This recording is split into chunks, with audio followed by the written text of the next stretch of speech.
Joe Rogan's kettlebell workout has gotten viral. I've talked about it. Many people shared it since he talked about his particular workout that he does on a regular basis on his podcast. Now, maybe you have discovered the kettlebell through Joe Rogan and you try to do this workout, but you realized it's rather on the advanced side of things. Now, I want to help you out with a beginner's variant of Joe Rogan's viral kettlebell workout in this video. And if you're over 40 and you want to become strong, fit, and lean without going to the gym twice as fast, then download my free ebook in the first link in the description. Grüezi miteinander, Gregory von Lebe Stark hier. Joe Rogan's workout is fairly simple. He has a warm-up routine where he does push-ups and squats, combined 5 sets with 20 reps per exercise, which leads up to 100 push-ups and 100 squats. In his main workout, he has 4 kettlebell exercises: the single hand swing, the clean and press, the Renegade row, and the windmill. Now for these 4 exercises, he does 10 reps per side and 3 sets per exercise. Now that's a lot of volume. And if you are advanced, you can handle it. But if you're just getting started, we need A, a little bit of less volume, and B, we need beginner variations of these powerful exercises. If you want more info on Joe Rogan's routines, I've done a series on his workouts, and you can find all the links in the description. We replace the regular push-up with the knee push-up, and we leave the bodyweight squat standing.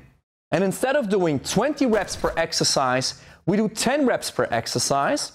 And instead of doing 5 supersets, we only do 3 supersets. The knee push-up works like this: sprawl position, pushing the knees down, lowering your body down to the floor, and pushing it back up. The knee variation takes the weight off your chest and arms, which means it's easier to handle. The bodyweight squat stays the same. I think it's one of the best exercises for beginners to get started with strength and resistance training, period. If you're still having an issue with the knee push-up, you can do a bench push-up. Grab a bench, put it into an incline position, and now you lower your whole body down to the bench and push it back up.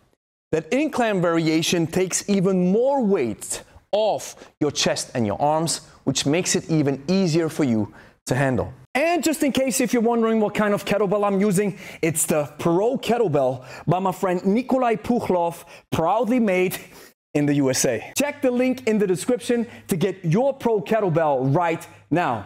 And don't forget to use our code LEBESTARK to get 10% off your next purchase. Now let's cover the main workout and the kettlebell exercises.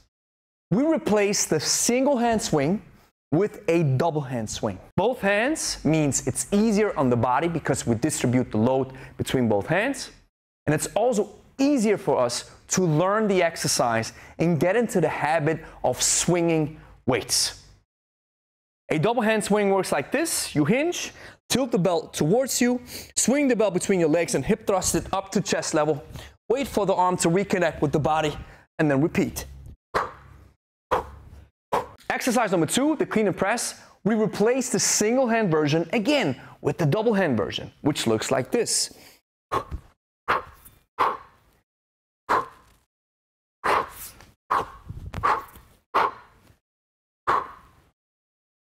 Using both hands allows you to build on that layer of foundation that you're building with the swing.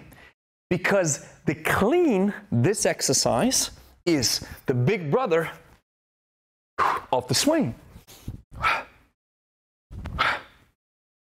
The windmill can be replaced with a low windmill, where we keep the kettlebell close to our thighs and we lower it down to the floor instead of keeping it overhead, which looks like this.